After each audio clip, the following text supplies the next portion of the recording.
In this video you will learn exactly how I shot these Ferrari roller shots. I will share my camera equipment, my camera settings, my gimbal settings, my audio equipment, my audio settings and my microphone placement. I will show how I shoot from the car, how I secure myself, what I use for it, and I will show you some of my favorite car roller shots and how to make them. I will be using the Sony a7 IV, the Sony 2470 G Master Mark II. Having a zoom lens for roller shots is pretty handy because in just a pinch you can zoom in and out. Although I think 80% of my shots are shot between 24 and 35 millimeters. I shot these in 30 frames per second. I know some people prefer to shoot in 24 frames per second, but since I got so used to working in a 30 FPS timeline, I shot these in 30 FPS. My shutter speed was set to 1/60, double the frame rate,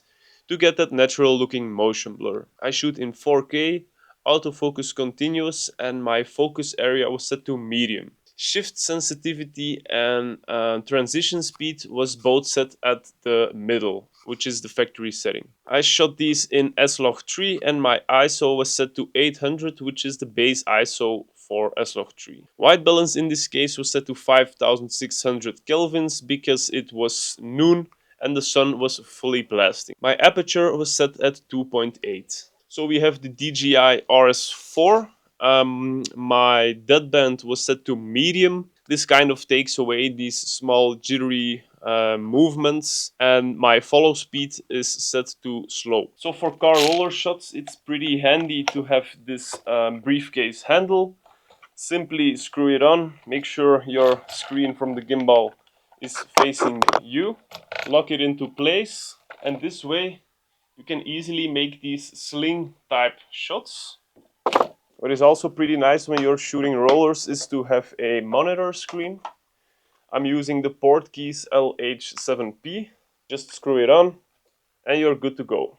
This monitor helps me to get better framing while shooting rollers, and it's also easier to check your exposure. It's not really a must-have, but a good to have. The sling handle is definitely a must-have, because otherwise when you shoot the rollers like this out of your car, it weighs so much, and this is just way easier. As it was noon and the sun was fully blasting, I used a CPL plus variable ND filter from Freewell. You simply screw this thread onto the thread of your lens, but I'm filming with the lens right now and I don't have another matching lens. You screw it on and then you simply put the CPL plus variable ND onto it. It clips on with the magnets. Then you change your CPL and you lock your CPL with these two screws right here, and then you can easily twist your variable ND without changing your CPL. So that's how I get correct exposure without messing with my camera settings. If you want to know how I expose my shots, I made a full video on this topic. I will drop a link in the description box below. To capture the car audio or the exhaust audio, I use the DJI Mic 2 receiver and transmitter. So what I usually do is I check the license plate, and if we can put the microphone here in between the license plate and the part here, then it's always super secure. But as you can see, this for this license plate, we cannot put it here. So I either put it here and secure it with some duct tape, or what you can also do is you put on the magnet when the car is magnetic, which is not always the case though.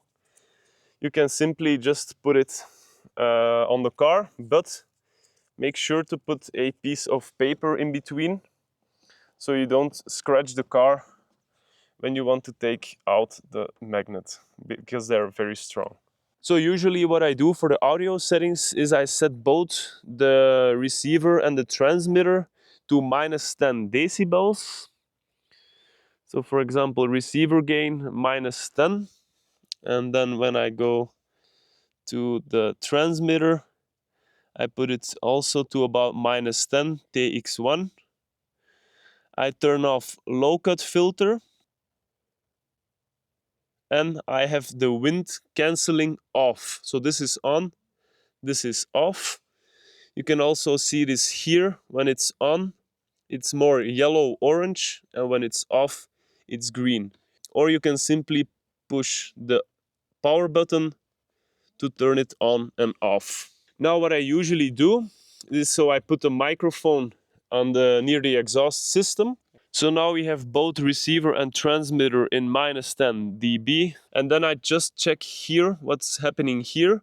I ask the driver to rev up the car like maximum, and when the bar here hits red, I reduce the decibels. So for example, when it's hitting the red bar here, that means your sound will be clipping and you want to reduce your decibels slightly until you maximum hit the orange bar. So for example, this is good once in a while. When it hits orange, that's still fine. Then when we are good to go, I put my receiver here on the cold shoe mount, and I'm gonna put my earphones, or how do you call these things?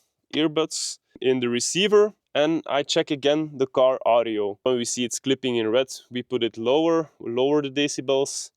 And if we want it a little bit louder, we just increase the decibels. That's how I usually do it for the car audio. All cars are a little bit different. So one car is louder than the other one. One time your your microphone might be closer to the exhaust system. So you just have to check it every single time. There is no golden one rule for all of them. So monitor and then adjust. Most important of all, to get your car audio, usually I don't connect my receiver to my camera, but I just hit the record button on the microphone, and when it's hitting this red button, it means that it's recording internally on the internal storage of your microphone. What does this mean is that your sound will never clip or it will never lose signal. Usually when I record my audio also onto my camera, like onto the actual video, it loses the signal just once in a while. Like this, you will never lose the signal. But the downside is you will have to do a little bit of editing in post-production to match the audio to the clips. So once you're all set up, camera gear, everything ready, it's time to hit the road. So for these roller shots, we used a car with a trunk that you can open. And in this case, I can just sit easily and very comfortably in the car. And when the police shows up or whatever, I can just kind of oops, hide for a moment, open the trunk back up when we are back safe. So what is very important for safety reasons is I always wear my harness. It comes into two pieces, so this is the piece that we are going to wear. This piece, you put it through this ring or buckle, or however you call this. And then we're going to secure these two pieces here on these rings from the car, as you can see them here. Sometimes it can be, it depends on the car, that you have to put the seats to the front and that they are somewhere there. Sometimes they are here, sometimes here. Just have to kind of look around. So here they are. Then I'm gonna wear the harness. It can be that your rope here is too long. In that case, you kind of just have to go through it a few times until you kind of sit here and that you are secure here so that you don't go any further.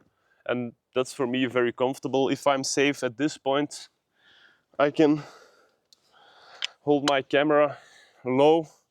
Usually I take this piece off, I put it somewhere, and I just hold my camera with my briefcase handle just like this.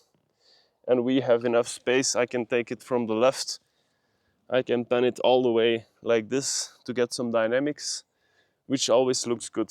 So now we're gonna wear the harness. Just gonna make sure that it's both kind of the same length.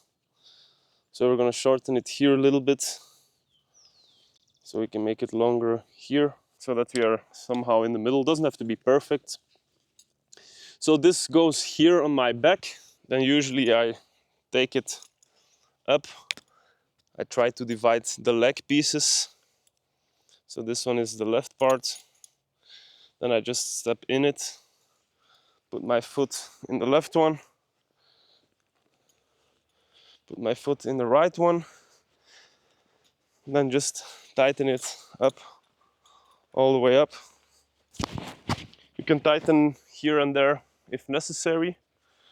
So then we go inside of the car. I lock it in here. I lock it in here. So for me personally, if I lean here, I want to be tight. So now we are kind of still very far away. So what I want to do is I want to take my brackets and to put them a few times here through the hole to make the rope shorter. So now we are more tight, more secure. So this is personally for me better. So this is my maximum. Feels good, feels safe, and I still have enough space here to wiggle around. So I didn't have walkie-talkies this time. Then what I usually do is I just agree a few simple hand gestures so the driver knows what he has to do. So for example, this one is to come closer. When I do this is to keep the same distance, which is a good distance. When I do this is to switch lanes. And when I just do this, it means full throttle, flyby, pass by. But usually I tell the driver, if I do a certain hand gesture, for example, to switch lanes, that he has to wait like 1 or 2 seconds so I can get ready for the actual shot myself as well. And I just tell the driver to also just do a little bit of whatever he likes to enjoy the ride as well, because it's part of the experience as well.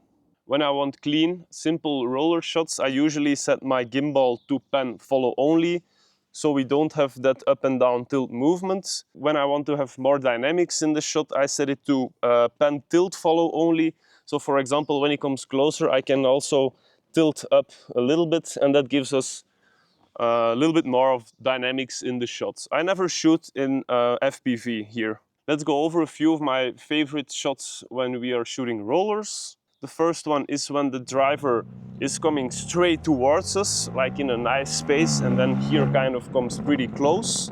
The second shot is a super classic. It's the front quarter shot, so where the car is fully in frame, keeping somehow the same speed as your own car, the driver's car here. The third shot is another super classic one that you have to take every time you shoot rollers. It's the lane switch. So the driver just switches lanes, and if your own driver can switch lanes at the same time, it gives you a very nice shot. Another very cool shot is in pan tilt follow, is for example the tilt up or tilt down reveal shot while you're doing roller shots. So you start low, filming the ground, and then you tilt upwards towards the car, or you can do it the opposite way, filming the sky, tilting down, and then having the car in frame. This shot might take a few tries to get it right, so don't worry too much about it. Just trial and error. Do it a few times and you will get a few ones right. Another cool one is the side shots. So I'm gonna set it to pan follow for this one. That's when the car is just driving across you and you get it from the side fully in frame.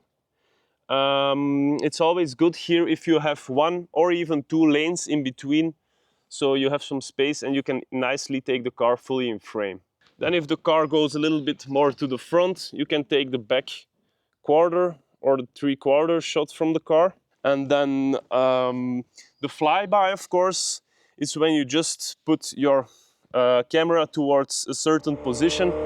Then I do signal to hit the throttle, and then they just fly by, giving you a cool flyby shot. Don't forget to take a variety of shots, pinch in a little bit, take the rim, the wing, and this way you have a variety of shots for your edits. What is also always cool for some sort of B-roll, for a transition, is that you point your camera downwards and that you film like these white lines or these broken white lines.